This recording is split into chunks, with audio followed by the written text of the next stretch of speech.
Talaba bo'lsang nimalar bo'ladi? Zo'r tomoni hozircha sovchilarga eshiginglar yopiladi. Mabodo kontrakt to'la olmasangiz sovchilarni qabul qilamiz. Hozircha pul ko'p, har kuni aylanishga borasizlar. Bir oydan keyin esa, "Oy, kontraktim pulini ishlatib qo'ydim, pul tashing."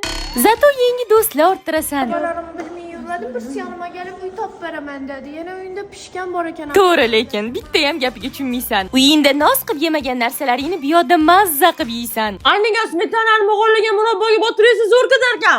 Kvartira bu onangning uyi emas. E'tiborsiz bo'lsang narsasiz, telefonga chalg'isang ovqatsiz.